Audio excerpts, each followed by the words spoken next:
2024 की शुरुआत में ही हजारों पन्नों के कोर्ट डॉक्यूमेंट्स पब्लिक कर दिए गए।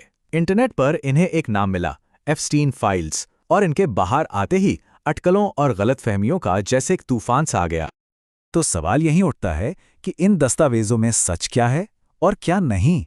चलिए आज इसी उलझन को सुलझाते हैं और तथ्यों को अफवाहों से अलग करते हैं। तो सबसे पहले ये समझना जरूरी है कि ये दस्तावेज असल में हैं क्या, और ये समझने के लिए हमें इस पूरी कहानी के जो मुख्य किरदार हैं उन्हें जानना होगा।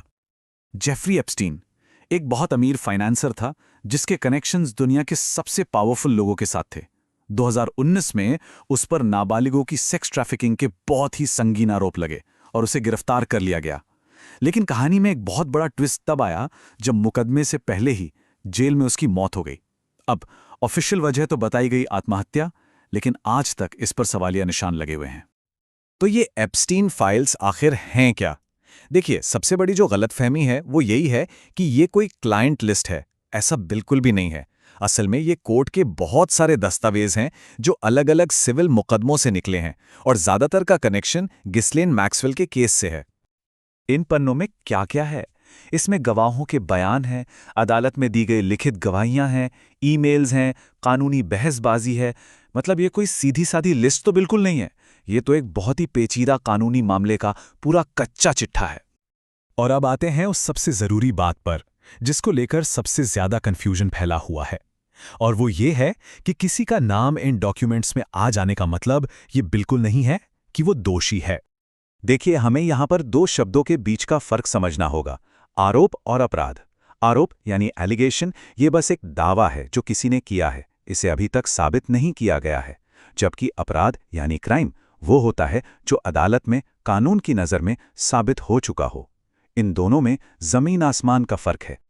तो सबसे बड़ी बात जो हमें याद रखनी है वो ये है कि इन फाइलों में किसी का नाम दिख गया, इसका मतलब ये बिल्कुल नहीं कि वो व्यक्ति गुनहगार हैं। कई नाम तो सिर्फ इसलिए हैं क्योंकि किसी गवाह ने बात करते करते उनका जिक्र कर दिया। या हो सकता है कोई एप्स्टीन के प्राइवेट प्लेन में सफर कर रहा हो या किसी पार्टी में गया हो।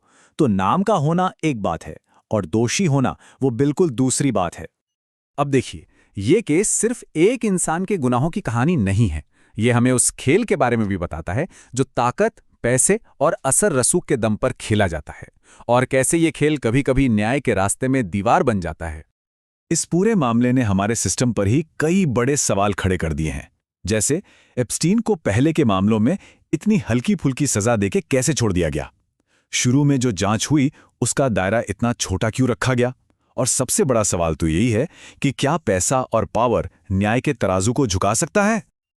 और अब इस कहानी के सबसे अहम हिस्से पर आते हैं, उन पीड़ितों पर, उन विक्टिम्स पर, जिनके लिए ये न्याय की एक बहुत लंबी, बहुत मुश्किल और एक अधूरी लड़ाई है। जो इस अपराध के शिकार हुए हैं, उनके लिए ये कहानी कुछ सेंसेशन मचाने वाले नामों की लिस्ट नहीं है, बिल्कुल नहीं। उनके लिए ये इंसाफ की एक दर्दनाक लड़ाई है। कई लोगों को लगता है कि सिस्टम ने उन्हें बार बार निराश किया, उनकी आवाज को दबाया गया। और ये कहावत तो सबने सुनी होगी कि देरी से मिला न्याय अन्याय के बराबर होता है। ये सिर्फ एक कहावत नहीं है, ये उन लोगों की असलियत है जो सालों से बस जवाबों का इंतजार कर रहे हैं। आज भी इतने सारे सवाल हैं जिनके जवाब नहीं मिले। किसको क्या मालूम था और कब से मालूम था? पुराने केसों पर ज्यादा सख्ती से कार्रवाई क्यों नहीं हुई? क्या आगे और भी गिरफ्तारियां होंगी और भी लोगों को जिम्मेदार ठहराया जाएगा?